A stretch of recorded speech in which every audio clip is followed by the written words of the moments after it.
with the declining demand for charcoal, had neither moats nor walls. That was the company, too. The huge shell-armored beasts had become virtually extinct in the Konk Isthmus now, since the introduction of bazookas and recoilless rifles. There seemed to be quite a bit of power equipment working in the fields, and big contragravity lorries were drifting back and forth, scattering fertilizer, mainly nitrates, from Mimir or Yggdrasil. There was still a good number of animal-drawn plows and harrows in use, however. As planets went, Uller was no bargain, he thought sourly. At times he wished he had never followed the lure of rapid promotion and fantastically high pay and left the Federation regulars for the army of the Uller Company. If he hadn't, he'd probably be a colonel at 5,000 sols a year, but maybe it would be better to be a middle-aged colonel on a decent planet, Odin, with its two moons, Hugin and Munin, and its wide grasslands and its evergreen forests that looked and even smelled like the pine woods of Terra or Baldur, with snow-capped mountains and clear, cold lakes and rocky rivers dashing under great vine-hung trees, or Freya, where the people were human to the last degree and the women were so breathtakingly beautiful, than a company army general at 25,000 on this combination icebox, furnace, wind tunnel and stone pile, where the water tasted like soap suds and left a crackly film when it dried, where the temperature ranged from pole to pole between 250 and -150 Fahrenheit, and the Beaufort scale ran up to 30, where nothing that ran or swam or grew was fit for a human to eat, and where the people... Of course there were worse planets than Uller. There was Nidhogg, cold and foggy, its equatorial zone a gloomy marsh, and the rest of the planet locked in eternal ice. There was Bifrost, which always kept the same face turned to its primary, one side blazingly hot and the other close to absolute zero, with a narrow and barely habitable twilight zone between. There was Mimir, swarming with a race of semi-intelligent quasi-rodents, murderous, treacherous, utterly vicious. Or Niflheim. The Uller Company had the franchise for Niflheim, too. They'd had to take that and agree to exploit the planet's resources in order to get the franchise for Uller, which furnished a good, quick measure of the comparative merits of the two. Ahead, the city of Konkrook sprawled along the delta of the Konk River and extended itself inland. The river was dry now. Except in spring, when it was a red-brown torrent, it never ran more than a trickle, and not at all this late in the northern summer. The aircar lost altitude and the hot jets stopped firing. They came gliding in over the suburbs and the yellow-green parks, over the low one-storied dwellings and shops, the lofty temples and palaces, the fantastically twisted towers, following a street that became increasingly mean and squalid as it neared the industrial district along the waterfront. Von Schlichten, on the right, glanced idly down, puffing slowly on his cigarette. Then he stiffened, the muscles around his right eye clamping tighter on the monocle. Leaning forward, he punched Harry Quong lightly on the shoulder. "Circle back, Sergeant. Let's have a look at that street again," he directed. "Something going on down there. Looks like a riot." "Yes, sir, I saw it," the Chinese Australian driver replied. "Terrans in trouble, being mobbed by geeks. Aircar parked right in the bloody middle of it."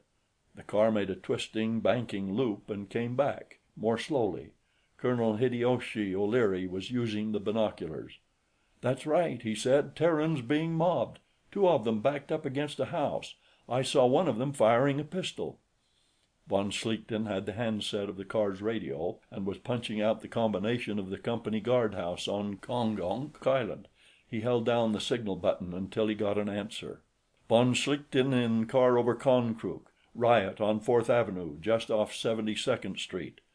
No Terran could possibly remember the names of Konkrook's streets. Even native troops recruited from outside found the numbers easier to learn and remember. "Geeks mobbing a couple of Terrans. I'm going down now to do what I can to help. Send troops in a hurry. Kragan Rifles. And stand by. My driver'll give it to you as it happens." The voice of somebody at the guardhouse bawling orders came out of the receiver as he tossed the phone forward over Harry Quong's shoulder. Quong caught it and began speaking rapidly and urgently into it while he steered with the other hand.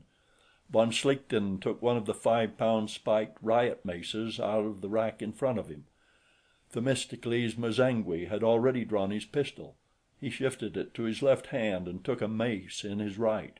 The Nipponese Irish colonel, looking like a homicidally infuriated pixie, had an automatic in one hand and a long dagger in the other. Harry Quong and Hassan Bogdanoff were old Uller hands. They'd done this sort of work before. Bogdanoff rose into the ball turret and swung the twin 15 millimeters around, cutting loose.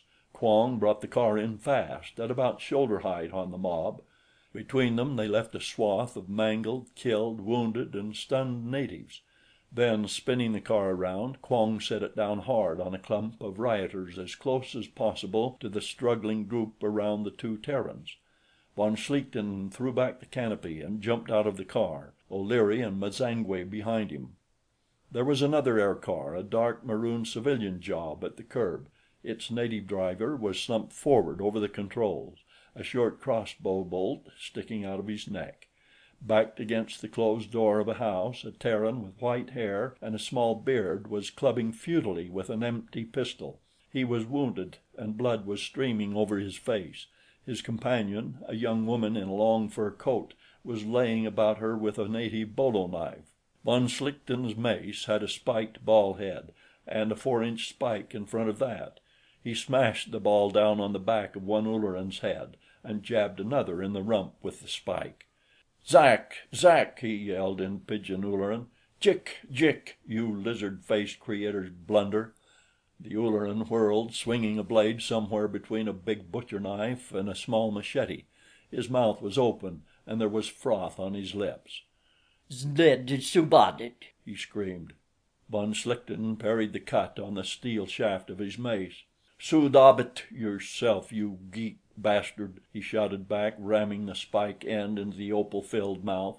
"And Znid you too," he added, recovering and slamming the ball head down on the narrow saurian skull. The Ulleran went down, spurting a yellow fluid about the consistency of gun oil. Then, without wasting words, he maced another of the things.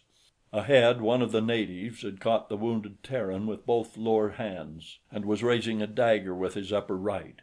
The girl in the fur coat swung wildly, slashing the knife arm, then chopped down on the creature's neck. To one side, a native, somewhat better dressed than the others, to the extent of a couple of belts with gold ornaments, drew a Terran automatic. Von Schlichten hurled his mace and drew his pistol, thumbing off the safety as he swung it up, but before he could fire, Hassan Bogdanoff had seen and swung his guns around. The double burst caught the native in the chest and fairly tore him apart. Another of them closed with the girl, grabbing her right arm with all 4 hands and biting at her. She screamed and kicked her attacker in the groin, where an Ulleran is, if anything, even more vulnerable than a Terran. The native howled hideously, and von Schlichten, jumping over a couple of corpses, shoved the muzzle of his pistol into the creature's open mouth and pulled the trigger, blowing its head apart like a rotten pumpkin and splashing both himself and the girl with yellow blood and rancid-looking gray-green brains. Hideyoshi O'Leary, jumping forward after von Schlichten, stuck his dagger into the neck of a rioter and left it there, then caught the girl around the waist with his free arm. Themistocles M'zangwe dropped his mace and swung the frail-looking man onto his back. Together they struggled back to the command car, von Schlichten covering the retreat with his pistol. Another rioter, a Zirk nomad from the north, he guessed, was aiming one of the long-barreled native air rifles, holding the 10-inch globe of the air chamber in both lower hands. Von Schlichten shot him, and the Zirk literally blew to pieces. For an instant he wondered how the small bursting charge of a 10mm explosive pistol bullet could accomplish such havoc, and assumed that the native had been carrying a bomb in his belt. Then another explosion tossed fragmentary corpses nearby, and another and another. Glancing quickly over his shoulder, he saw 4 combat cars coming in, firing with 40mm autocannon and 15mm machine guns. They swept between the hovels on one side and the warehouses on the other, strafing the mob, darted up to 1,000 feet, looped and came swooping back, and this time there were 3 long blue-gray troop carriers behind them. These landed in the hastily cleared street and began disgorging native Company soldiers.